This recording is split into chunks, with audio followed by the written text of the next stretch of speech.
तो आजकल तो मंदिरों की कमेटी बनी हुई है, बोलो हाँ या ना। ज्यादातर मंदिरों की कमेटी है। कमेटी उसी मंदिर की नहीं होगी जिस पर कोई नहीं जाता होगा, और जिस पर थोड़ा चढ़ावा आने लग जाए तो कमेटी बन जाती है तत्काल, तुरंत कमेटी बन जाएगी।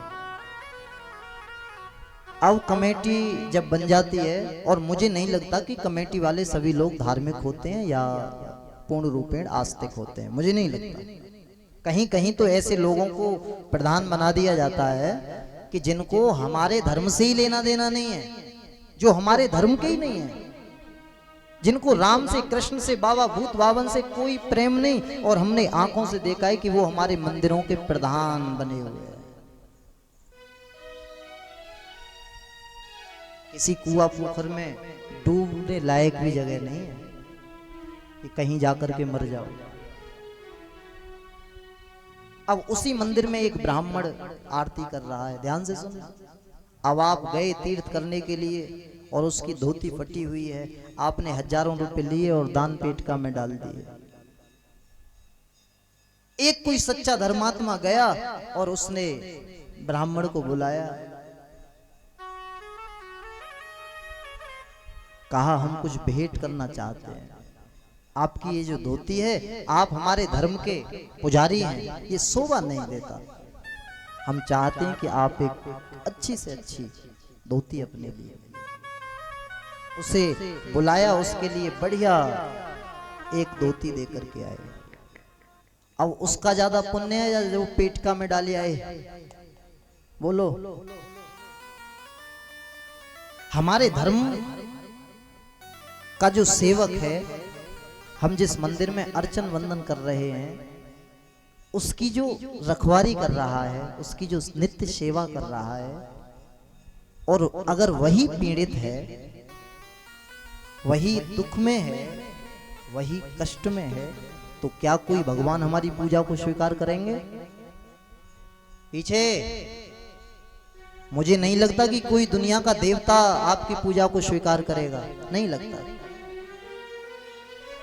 जिसे स्वयं साक्षात मनुष्य में, एक धर्म प्रेमी में ईश्वर नहीं दिखाई दे रहे, तो मुझे नहीं लगता कि उसे मूर्ति में ईश्वर दिखाई देता है। उसे मूर्ति में भगवान दिखाई देते हैं, मुझको नहीं लगता।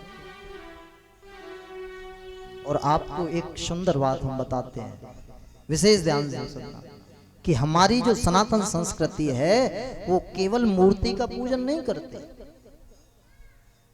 ये मेरी सनातन संस्कृति का विश्वास है कि उस मूर्ति के अंदर जो परम तत्व विराजमान है, केवल हम उसका ध्यान करते हैं और उसका पूजन करते हैं।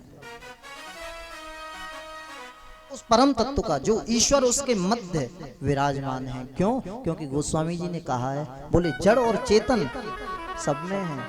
कुछ मूर्ख प्रवृत्ति के कहते हैं कि ईश्वर, मूर्ति तो जड़ है, आप जड़ का पूजन करते हो। उन मूर्खों को बताओ कि हमारा जो ईश्वर है, हमारा जो भगवान है, व्याप्नोति सकलम जगत इत विष्णु, जो मेरा महादेव है वो कण कण में व्याप्त है, वो जड़ में भी है, वो चेतन में भी है। अब मेरी इच्छा है कि मैं या तो जड़ को पूजूं या चेतन को पूजूं।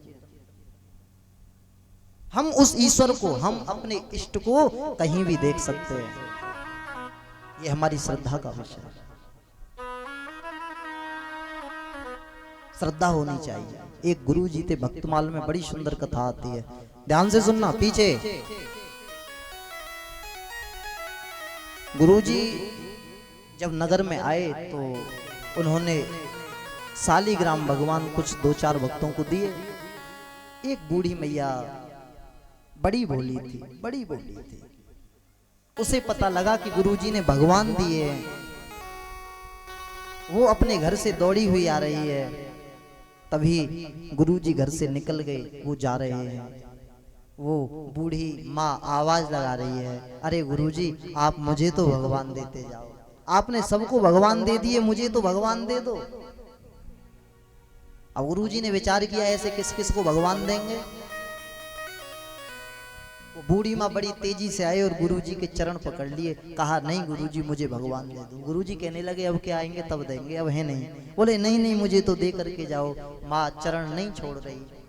पास में ही एक छोटे से पत्थर का टुकड़ा पड़ा हुआ था। गुरुजी ने उठाया और उसे दे दिया। बोले ये ले, ये हैं तेरे भगवान, ले जा। गुरुजी ने उठा करके दे दिया। उसने चरण छोड़ दिए, उसको पूजा और हाथ में ले लिया। तभी उसे ध्यान आया, दौड़ करके आई, कहने लगी गुरुजी मेरे भगवान का नाम क्या है? गुरुजी ने विचार किया कि पत्थर का टुकड़ा है, पत्थर को सिल भी कहते हैं, सिल। तो गुरुजी ने कहा कि तेरे भगवान का नाम है सिलपिल्ला, सिल का टुकड़ा। एक तरह से बच्चा, तो गुरुजी ने विनोद भाव से कह दिया कि तेरे भगवान का नाम है सिलपिल्ला। अब तो वो नित्य उस पत्थर के टुकड़े का ही भाव से पूजन अर्चन करती है। कहीं पूछ लिया, स्नान कराती है, भोग लगाती है, पुष्प चढ़ाती है, नैवेद्य और प्रणाम करती है।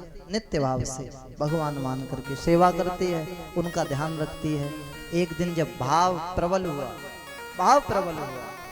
तो साक्षात भगवान उसमें से प्रकट हो गए। आप कभी भक्तमाल को पढ़ेंगे तो उसमें सिलपिल्ले भगवान की कथा आती है। बोलिए सिलपिल्ले भगवान की। कहने का भाव कि यदि विश्वास में दृढ़ता है तो ईश्वर दूर नहीं है, ईश्वर दूर नहीं है, बड़ा करीब है।